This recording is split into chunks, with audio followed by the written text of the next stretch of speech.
দুটাই আছে, যেমন রাজনীতির প্রতি এখন বেশি আকর্ষণ মানুষের, ছেলেরা পড়াশোনা ছেড়ে রাজনীতির প্রতি বেশি আগ্রহী। তখন পড়াশোনার দিকে বা খেলাধুলার দিকেই ছাত্রদের আগ্রহ বেশি ছিল। আবার এই রাজনৈতিক আগ্রহের কারণে অনেক সময় এই বাংলাদেশটা স্বাধীন হয়েছে রাজনীতির আগ্রহের কারণে। আবার কখনো কখনো স্বৈর শাসন যখন বাংলাদেশের মানুষের উপর চেপে বসে, তখন আবার এই ছাত্র যুবকরাই জনগণের পক্ষ থেকে রাজপথে নেমে এসে স্বৈরশাসনের অবসান ঘটায়, গণতান্ত্রিক ব্যবস্থাকে আবার পুনঃপ্রবর্তন করে।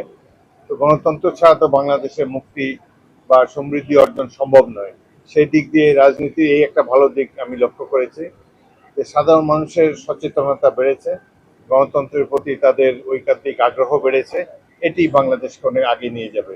বিশেষ করে গত 16 বছরের স্বৈর শাসনের পর ছাত্র জনতা, ছাত্রদের অভিভাবকরা, সাধারণ মানুষ রাজপথে নেমে যেভাবে এই মাফিয়াতন্ত্রের অবসান ঘটিয়েছে, সেটি বাংলাদেশের জন্য এক গৌরবময় অধ্যায়। এই দেশে গণতান্ত্রিক ব্যবস্থা আরো দৃঢ়ভাবে প্রতিষ্ঠিত হবে বাংলাদেশের মাটিতে, এটাই আমরা কামনা করি। এবং গণতন্ত্রের মাধ্যমেই আমাদের অর্থনৈতিক অগ্রগতি অর্জন করা সম্ভব বলে আমি বিশ্বাস করি। বর্তমানে একটি অত্যন্ত সুন্দর নিরপেক্ষ নির্বাচনের মাধ্যমে একটি সংসদ গঠিত হয়েছে, সংসদের সবেমাত্র কাজ শুরু। এই সংসদ আশা করি বাংলাদেশকে সমৃদ্ধির পথে এগিয়ে নিয়ে যেতে সক্ষম হবে। বিশেষ করে স্কুল কলেজের সেই দিনগুলোর কথা তো ভোলা যায় না। আর আমি শৈশবে বা কৈশোরে খেলা পাগল ছিলাম, খেলার মাঠে অধিকাংশ সময় থাকতাম। একটা ছোট টিমের হয়ে খেলেছিলাম, সেই টিমটি বি ডিভিশনে চ্যাম্পিয়ন হয়। তারপরে তখনকার লিগ চ্যাম্পিয়ন বরিশালের মোহনা স্পোর্টিং ক্লাবে খেলি। এই ক্লাবে খেলার সময় বরিশালের প্রত্যন্ত অঞ্চলে মোটামুটিভাবে পরিচিতি পাই।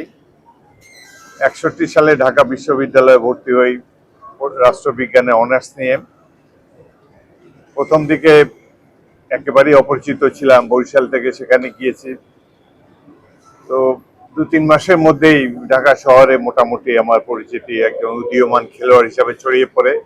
তার 2-4 বছর পরে বিখ্যাত club Dhaka modern sporting club এবং পাকিস্তান জাতীয় দলে খেলাধুলাই ছিল আমার নেশা।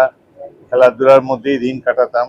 রাজনীতি কখনো আমাকে আকর্ষণ করেনি। ঢাকা বিশ্ববিদ্যালয়ের ছাত্র হিসাবে কোনো রাজনীতি কখনোই করিনি। পড়াশোনা শেষে সেনাবাহিনীতে গিয়েছিলাম, ভাগ্যক্রমে মুক্তিযুদ্ধে অংশগ্রহণ করার সুযোগ পেয়েছি এবং আমাদের জীবনের পরম গর্ব যে মুক্তিযুদ্ধে 71-এর মহান মুক্তিযুদ্ধে অংশ নিতে পেরেছিলাম। রাজনীতি কখনো আকর্ষণ করেনি। সেনাবাহিনী থেকে বের হওয়ারও 10 বছর পরে হঠাৎ করে ভাগ্য যে কোনো কারণে ঘটনাচক্রে রাজনীতিতে যাই। আমি আমার এলাকাবাসী লালমোহন এবং তজুমুদ্দিন, ভোলার দুটি থানা, তাদের প্রতি খুবই কৃতজ্ঞ। তারা 7 বার আমাকে জাতীয় সংসদে নির্বাচিত করেছে, একবার স্বতন্ত্র প্রার্থী হিসাবে নির্বাচিত করেছে, কোনো দল ছিল না আমার তখন। এইভাবেই দেখতে দেখতে অনেক বয়স হয়ে গেল, প্রায় 82 বছরের কাছাকাছি। বরিশাল শহর স্মৃতিময় এক শহর, এখানে অলি গলি পাড়ায় সব জায়গায় বিচরণ ছিল। তখনকার দিনে ফুটবল খেলা হতো 4 ফিট হাইট, 4 ফিট 2 ইঞ্চি হাইট, নানান ধরনের প্রতিযোগিতা হতো। খেলাধুলার প্রতি মানুষের খুব আকর্ষণ ছিল। এখন সেই ধরনের উন্মাদনা, সেই ধরনের আকর্ষণ দেখি না। যুব সমাজ, কিশোর সমাজ, তারাও তাদের আগ্রহের কেন্দ্রবিন্দু অন্য স্থানে। তারপর রাজনীতি নিয়েও অনেক মাতামাতি তখনকার দিনে ছিল না। তখন খেলাধুলা, সাংস্কৃতিক অনুষ্ঠান, সন্ধ্যার পর গান বাজনা, এগুলো নিয়েই বরিশালের নাগরিকরা ব্যস্ত থাকতেন। এখন অনেক পরিবর্তন দেখতে পাচ্ছি, সময়ের সাথে সাথে মানুষও পরিবর্তিত হয়েছে, মানুষের আগ্রহের কেন্দ্রবিন্দু পরিবর্তিত হয়েছে। তবে আমি মনে হয় যে খুব সুন্দর সময় কাটিয়েছি বরিশালে। ছাত্র জীবন, বিশেষ করে স্কুল কলেজের এই যে সময়টা খুব মনে পরিবর্তনটা, সেই হচ্ছিল। পরিবর্তনে